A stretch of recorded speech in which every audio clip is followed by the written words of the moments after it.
Everyone, welcome to our channel. ఈరోజు వీడియోలో కకోరి రైలు సంఘటన 9th ఆగస్ట్ 2025 నాటికి 100 ఏళ్లు పూర్తి చేసుకున్నందున ఇది వార్తల్లో నిలిచింది. కకోరి రైలు సంఘటన యొక్క కంప్లీట్ ఇన్ఫర్మేషన్ ఈ వీడియోలో తెలుసుకుందాం. మొదటిసారి మన ఛానల్ని చూస్తున్నట్లయితే సబ్స్క్రైబ్ చేసుకోకపోతే వెంటనే సబ్స్క్రైబ్ చేసుకోగలరు. 9th ఆగస్ట్ 1925న రైలు షాజహాన్పూర్ నుండి లక్నో వెళ్తున్న ట్రైన్ నంబర్ 8లో బ్రిటిష్ ప్రభుత్వానికి చెందిన గార్డులు భారతీయుల నుంచి వసూలు చేసిన పన్నులను తీసుకువెళ్ళడానికి సిద్ధమయ్యారు. ఆ ట్రైన్ కకోరి స్టేషన్ దాటింది. ఉన్నట్టుండి ట్రైన్ సడన్గా ఆగిపోయింది. ఆగింది ఏ స్టేషన్లోనో కాకుండా ఒక దట్టమైన అరణ్యం కకోరి గ్రామంలో ఆగింది. ఎందుకంటే దట్టమైన అడవిలో పారిపోవడానికి అనుకూలంగా ఉంటుంది కాబట్టి ట్రైన్ అక్కడ ఆగింది. రామ్ ప్రసాద్ బిస్మిల్ నాయకత్వంలోని విప్లవకారులు బ్రిటిష్ ప్రభుత్వానికి చెందిన గార్డులు వసూలు చేసి తీసుకెళ్తున్న సొమ్మును 8,000ను దోపిడీ చేశారు.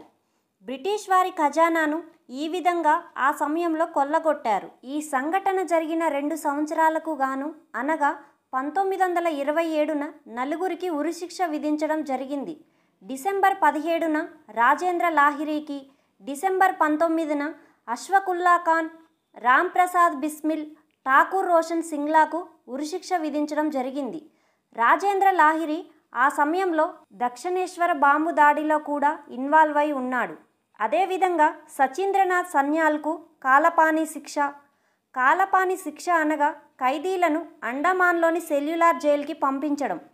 మన్మథనాథ్ గుప్తాకు 14 సంవత్సరాల కారాగారవాస శిక్ష విధించారు. ఇదే సంఘటనకు సంబంధించి చంద్రశేఖర్ ఆజాద్ గారిని అరెస్టు చేస్తున్న సమయంలో చంపివేయడం జరిగింది.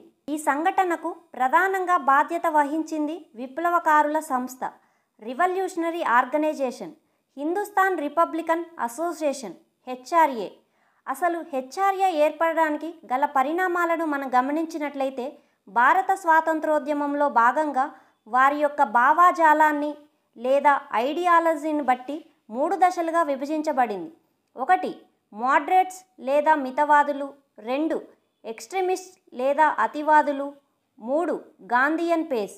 ఈ ముగ్గురు కాకుండా ప్రధాన పాత్ర పోషించింది ఎవరంటే రివల్యూషనరిస్ట్ అనగా విప్లవకారులు.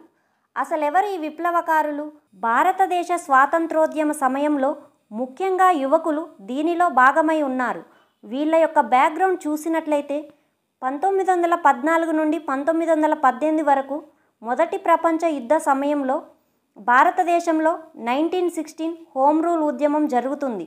బ్రిటిష్ వారు మొదటి ప్రపంచ యుద్ధంలో భాగమై ఉన్నారు కాబట్టి వారికి మన సహాయం అవసరం ఉంది.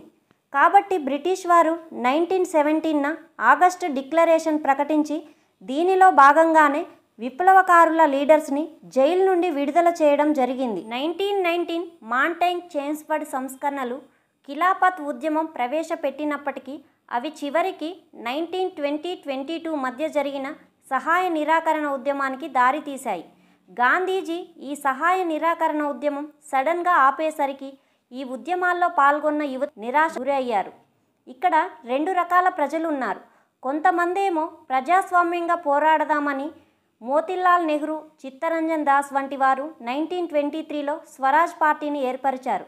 మరికొంతమంది యువత బ్రిటిష్ వారికి భయాన్ని కలిగించేలా చేయాలి అని, బ్రిటిష్ వారిని ఏ విధంగానైనా భారతదేశం నుండి తరిమివేయాలని, ఆ విధంగా మనకు వచ్చిన ఐడియాలజీనే ఈ విప్లవకారులు. ప్రపంచవ్యాప్తంగా ఆ సమయంలో జరిగిన రష్యా, ఈజిప్ట్, చైనా, టర్కీ దేశాలలో జరిగిన విప్లవాలు మన భారతీయులపైన మరింత ప్రభావాన్ని చూపాయి. ఒక్క మాటలో చెప్పాలంటే ఉడుకు రక్తం గల యువత ఏర్పాటు చేసిందే ఈ హెచ్ఆర్ఏ. హెచ్ఆర్ఏ అనునది 1924లో కాన్పూర్లో ఏర్పాటు చేయడం జరిగింది. హెచ్ఆర్ఏ ఏర్పాటులో ప్రముఖ పాత్ర పోషించిన వారిలో రామ్ ప్రసాద్ బిస్మిల్, జోగేష్ చంద్ర చటర్జీ, సచిన్ సన్యాల్ కలరు. వీరి ముఖ్య ఉద్దేశం ఏమిటంటే బ్రిటిష్ వారిపై సాయుధ తిరుగుబాటు చేసి బ్రిటిష్ వారిని అంతం చేయడం. హెచ్ఆర్ఏ తర్వాతి కాలంలో అనగా 1928లో సోషలిస్టు పదాన్ని చేర్చి చంద్రశేఖర్ ఆజాద్ హెచ్ఎస్ఆర్ఏగా మార్చాడు. హెచ్ఎస్ఆర్ఏగా మారిన తరువాత చంద్రశేఖర్ ఆజాద్, భగత్ సింగ్, సచీంద్రనాథ్ బక్షి వంటి ప్రముఖులు కూడా దీనిలో భాగంగా ఉన్నారు. హెచ్ఆర్ఏ యొక్క ప్రభావం వలన తరువాతి కాలంలో అనేక రాశి సంఘాలు, అనుశీలన సమితి వంటివి ఏర్పడ్డాయి. కకోరి రైలు సంఘటన యొక్క ప్రధానమైన ఉద్దేశం ఏమిటంటే, బ్రిటిష్ వారు భారతీయుల నుండి వసూలు చేసిన సంపదను మనం దోచుకోవాలి. దీని ద్వారా ప్రజల్లో బ్రిటిష్ వారిపై ఉన్న భయాన్ని మనం పోగొట్టాలి. కకోరి రైలు సంఘటన బ్రిటిష్ వారిపై భయాన్ని పోగొట్టడంలో మొదటి మెట్టుగా నిలిచింది. తర్వాతి కాలంలో ఇలాంటి సంఘటనలు చాలా జరిగాయి.